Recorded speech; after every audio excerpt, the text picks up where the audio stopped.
fallen.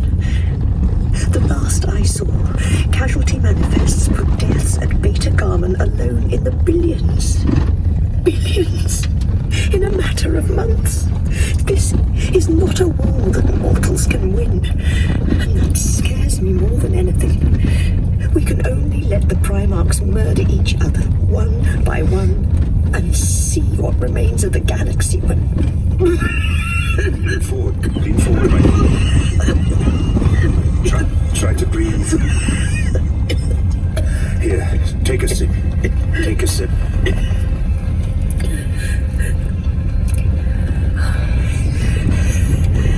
I'm so tired, Mum. Rest, Sybil. Lie back.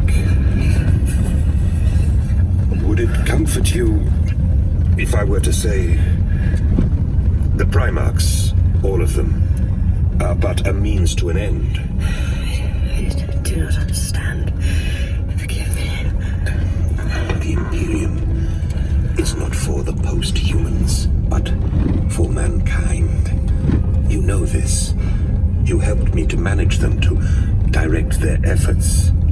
The legions and their sires are conquerors' tools, and nothing more. You mean the Thunder Warriors? Like them, burning brightly but briefly. But the Emperor and I could not conduct the Great Crusade with gen-enhanced portals. We needed something greater, something stronger to reclaim the stars. And in order to control it, we needed a lifespan for the Legiones Astartes that had nothing to do with aging or timed infirmity. Believe me when I say it, Sybil Niaster, this was always intended to be the final act of the Crusade. We wanted the Primarchs to turn against one another, against their father. Be assured, we maneuvered each of them from the moment of their rediscovery, pitting them against one another, stoking their brotherly rivalries with his unequal favor. It was not difficult, no more so than positioning pieces on a Cheops board. Those who could not be managed well, they would never reach the end game. Do not weep, my dear. You fear that the Emperor cannot control his sons, and yet I tell you that this war is the method of that control. The Primarchs have no more free will than we gave them. Can it be true? My failure was in underestimating the true enemy. The ruinous powers have emboldened their champions among the 18, and the war began before we were ready. And so, every toll of that bell gives me pause to question. Was this death one we intended, or yet another innocent soul I might have saved? That is my burden to bear, and I do so that the Emperor may concentrate on the final battle to come. Will he win? The future is not my area of expertise. I trust in his vision, as we all must. I am here, Sybil. I am here. You must sleep. I won't let go. Let yourself fall. Let yourself fall, and he will catch you. This I swear. Give yourself to me.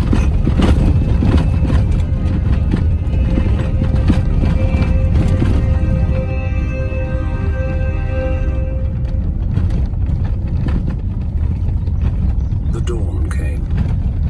The first paling of the eastward horizon over Gangjiang had a peculiar golden quality to it, even through the grimy haze above the sprawling refugee camps and the polychromatic shimmer of the palace's active void shields. Malkador remained at Niasta's bedside, watching as the sun climbed over the horizon, bathing the old Himalasia in its serene light.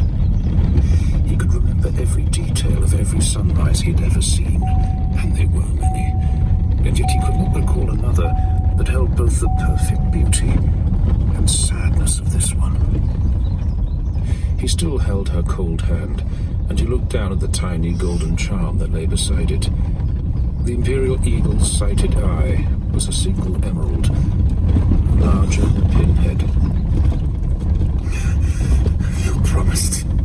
You promised me it wouldn't be like this. I lied to them to spare their sorrow, even as I envy their mortality. And it breaks my heart.